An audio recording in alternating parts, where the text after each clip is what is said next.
Assalamualaikum warahmatullahi wabarakatuh. Perkenalkan, saya Yogi Pramana dari kelompok AK135. Di sini saya akan menjelaskan persamaan dasar akuntansi. Berawal dari konsep akuntansi. Awal dari konsep akuntansi yaitu adalah aset sama dengan liabilitas ditambah ekuitas, atau aset sama dengan liabilitas saja, atau aset sama dengan ekuitas saja. Aset di sini bisa berarti juga harta atau aktiva. Dan liabilitas bisa berarti utang atau pasifa, sedangkan ekuitas bisa berarti modal atau pasifa. Alasan kenapa aset sama dengan liabilitas ditambah ekuitas adalah untuk mendapatkan sebuah aset, itu dananya bisa berasal dari liabilitas, atau dari ekuitas, atau dari gabungan keduanya. Jadi tergantung, perusahaan itu memilih lebih suka menggunakan yang mana, atau lebih ingin menggunakan yang mana. Apakah proporsi liabilitas lebih banyak ataukah ekuitasnya yang lebih banyak? Semua proporsi memiliki kelebihan dan kekurangan. Jika kita menggunakan liabilitas terlalu banyak, itu akan mengakibatkan kemampuan membayar dari suatu perusahaan itu bisa saja tidak bisa. Maksudnya adalah, jika utang terlalu banyak, kemungkinan besar perusahaan itu tidak mampu membayar, dan akibatnya adalah perusahaan itu akan dibangkrutkan untuk membayar utang-utangnya. Namun, jika ekuitas terlalu banyak juga tidak bagus. Jika kita menerbitkan saham untuk mendapatkan modal, maka kepemilikan saham kita menjadi sedikit.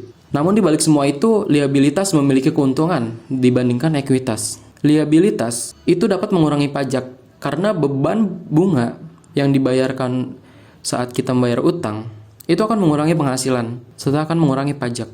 Jika kita contohkan di sini, misalkan diketahui bahwa aset itu sebesar 200.000 dan diketahui liabilitasnya 100.000, maka ekuitasnya adalah 200.000 dikurangi 100.000. Di sekolah maupun universitas masih menggunakan konsep aset sama dengan liabilitas ditambah ekuitas. Namun dengan seiring perkembangannya waktu, konsep akuntansi itu berubah.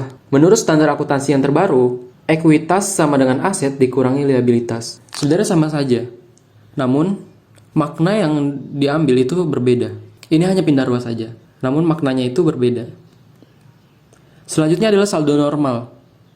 Sebelum kita lanjut untuk menjurnal, kita harus tahu dulu saldo normal setiap akun itu apa saja dan di mana saja. Jika kita lihat di layar, ada 5 akun yang menunjukkan posisinya.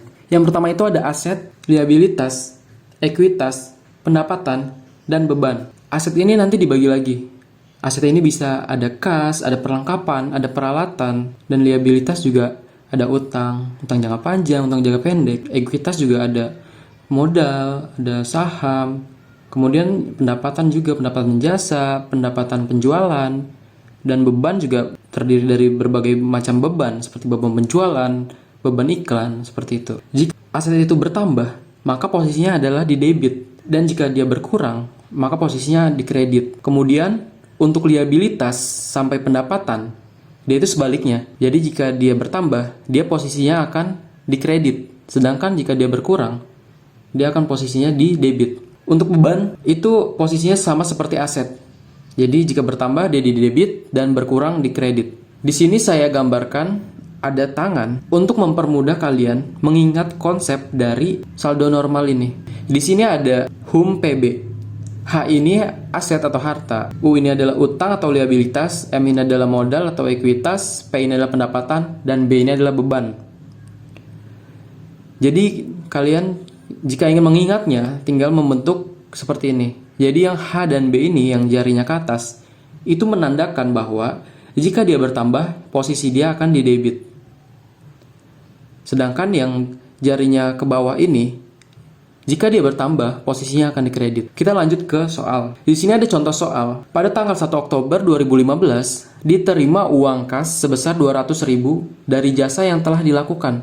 Di sini kan ada penerimaan kas. Kas itu adalah termasuk aset. Ada pertambahan kas atau aset sebesar 200.000. Maka jika bertambah, posisi dari kas ini atau aset ini di sebelah debit di atas ini. Dan ada pendapatan dari jasa. Pendapatan juga bertambah, maka posisi pendapatan jika bertambah adalah di kredit. Maka jurnalnya adalah kas di debit sebesar 200.000 dan pendapatan jasa di kredit sebesar 200.000. Selanjutnya kita akan berlanjut ke akun-akun. Jadi di sini sudah dibagi berdasarkan garis besarnya. Jadi di sini ada aset. Aset ini dibagi aset lancar, aset tetap, dan harta tidak berwujud atau aset tidak berwujud. Di sini bisa kalian pahami apa saja yang termasuk aset lancar dan apa saja yang termasuk aset tetap serta apa saja yang termasuk harta tidak berwujud. Kemudian di sini ada liabilitas. Liabilitas juga dibagi dua, yaitu liabilitas jangka pendek dan liabilitas jangka panjang. Untuk komponennya apa saja kalian bisa lihat sendiri. Serta yang terakhir adalah ekuitas. Di dalam komponen ekuitas ini ada